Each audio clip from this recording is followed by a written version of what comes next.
Yo, I can't wait till this double chin is gone. Anyways, thanks for stopping by in this video today. I just wanted to create a quick, off-the-cuff, unscripted video as usual. I'm always creating non-scripted videos. That's just how I roll. I'm just not good at writing things and sticking to it. But anyways, nobody asked for all that information. That's TMI. That's TMI right there. So today's quick video is going to be about what you should consider before you buy your first camera for YouTube, or any kind of content creation you do, whether it be creating videos on YouTube, or it be creating videos or stories and stuff for Instagram. You know, wherever you want to create content for, videos, photography, any of that stuff. Before you do any of that, well, I guess before you buy a camera, like a dedicated camera besides your phone to do any of that, here is one thing that you should consider before doing that. And that is, do your research. Because I didn't do my research before I did anything. Now, here is a suggestion that I have for you. It's that you should get a camera with an interchangeable lens and not something like a Sony RX100 Mark V like I got for my first camera for my YouTube channel. And the reason why I say that is because with these cameras with interchangeable lens, well, I mean, the name is in it itself. You can change out your lens for your cameras, which is a great thing to have, let me tell you.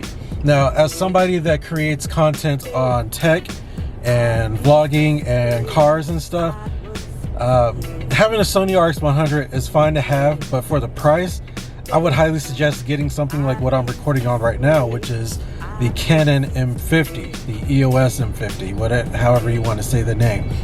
I would highly suggest getting one of these over a point and shoot camera like a Sony RX100, or I think it was like the Canon G7 or G7 III or something like that. Before you get one of those, get something like this where you can change the lens, because later on you're going to come to a realization that you wish that you could have a different kind of lens for whatever content you're creating.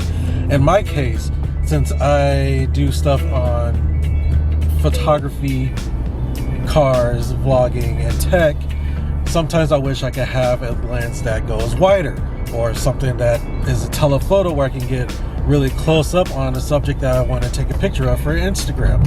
And you can't really do that when you have a point and shoot camera like the Sony RX100 Mark V like I got.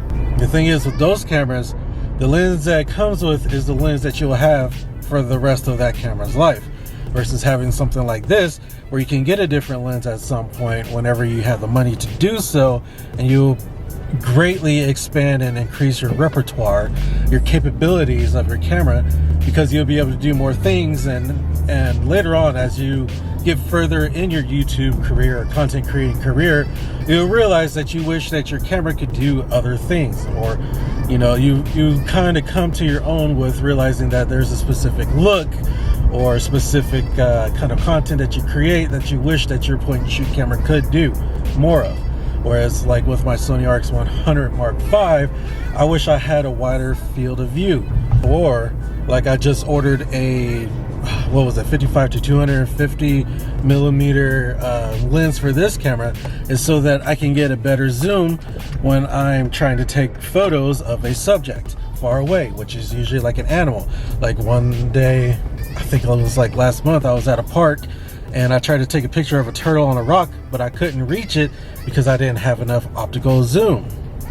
So that's why I ordered a new lens to fit my new needs. Another lens I'm planning on getting is a wider lens so I can capture more stuff around me for when I do vlogs. So that's what I mean by get a camera where you can change the lens, because you'll find out later on that your needs will change, and this will future-proof you in your later content. You know, at first the Sony RX100, it was great. You know, it was a great little point and shoot camera. Terrible battery life, but it was great for the needs that I needed at the time. But I could have been future-proofed had I done my research and got a camera where I can change out the lens to suit whatever future needs I needed. So now I'm at the point where I have this Canon, but it ended up being more money, and this Canon is cheaper than what my Sony RX100 Mark V was. That camera was $1,000 when I got it. This camera was like $700 when I got it, and it came with a lens. Now I got a new lens for it. I need to get a new mount for it, so that sucks. So that's another thing to do your research on, is if you're going to get a camera, make sure you do your research on what kind of lens it can use. If you get a Sony camera, I mean, there's a lot of Sony lenses that can go with certain Sony cameras. I don't know how interchangeable they are with the other Sony bodies, but I know for the Canon M50, there's definitely limited lens that you can use for it.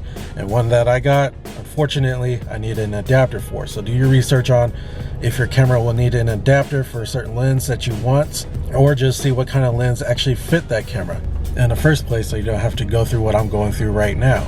If you are set on getting a point and shoot camera, I mean, I can't stop you. This is just my suggestion from what I've learned. Get something where you can change out the lenses, because it'll come in handy later on as you discover more and more on what your needs are and evolve to become. Anyways, that's just a quick video for today.